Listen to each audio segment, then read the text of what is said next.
Hello बच्चों, let's see this question. The question says coefficient of x की power 6 in bracket 1 plus x की whole power 6 plus bracket 1 plus x की whole power 7 plus dot dot dot plus bracket 1 plus x की whole power 15. Option number is 16 C9. Option B is 16 C5 minus 6 C5. Option number C is 16 C6 minus 1 and option D is none of these.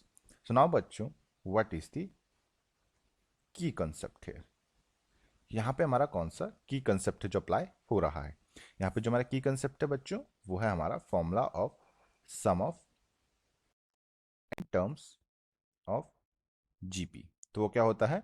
वो होता है बच्चों हमारा S equals to a bracket r की power n minus 1 divide by r minus 1 बच्चों. Now अब हम अपने अगर यहाँ पे क्वेश्चन नोट डाउन करते हैं तो यहाँ पे क्या है, हमें गिवन है 1 प्लस एक्स की whole power 6 plus 1 plus x की होल पावर 7 प्लस सिमिलरली आगे भी यही होगा 1 प्लस एक्स की whole power 8 plus dot dot dot 1 plus x whole की पावर 15.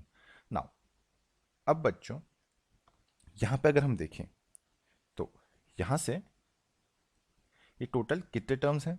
यहाँ पे n क्या है? ये हमारे एक तो जीपी में है, तो यहाँ से n क्या आ गया? n आ गया हमारे यहाँ पे 10. सिमिलरली a यानी कि फर्स्ट टर्म क्या आ गई? वो आ गई 1 प्लस एक्स की होल पावर 6. और यहाँ पे r यानी कि कॉमन रेशियो क्या आया?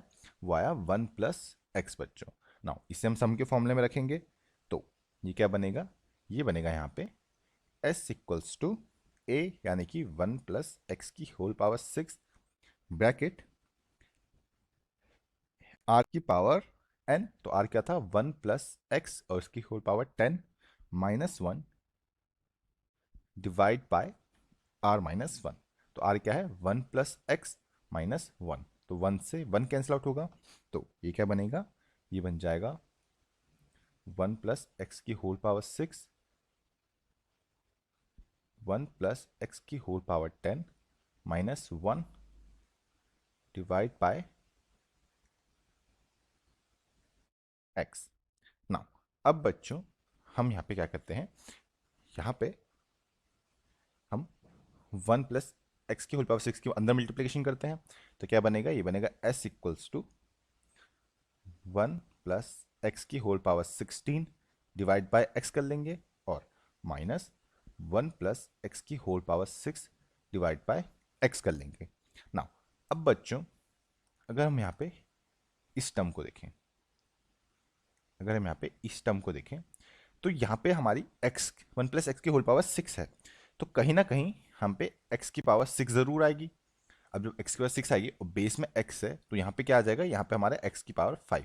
यानी कि यहाँ पे जो हाईएस्ट x की पावर होगी वो क्या आएगी? वो सिर्फ 5 ही आएगी. तो यहाँ से हमारा आंसर नहीं आ पाएगा क्योंकि हमें कोफिशिएंट ऑफ x की पावर 6 चाहिए. अगर हम यहाँ पे देखें तो यहाँ पे बच्चों x की पावर 16 है, तो अगर हमें यहाँ पे सपोज x की पावर 7 भी मिल गई डिवाइड बाय x, क्योंकि 16 तक तो जाएगी, तो यहाँ से हमें x की पावर 6 मिल जाएगी. तो यहाँ से बच्चों हमें 6 मिले तो हम इस इक्वेशन को लेते हैं. तो यहाँ पे हम इसको क्या लिख सकते हैं? हम इस वाली इक्वेशन को लिख सकते हैं 16C7. तो अब यहाँ पे अगर हम अपना NCR का फॉर्मूला देखें तो क्या होता है? इसको हम क्या लिख सकते हैं? इसको हम n माइनस आर. तो यहाँ पे हम इसको क्या लिख सकते हैं? तो यहाँ से हम इसको लिख सकते हैं 16 माइनस 7, तो यह बनेगा 9. तो यह बच्चों हमारा यहाँ पे फाइनल आंसर हो जाएगा. और अगर हम ऑप्शंस में देखें तो ऑप्शन नंबर ए जो है वो हमारा करेक्ट ऑप्शन है.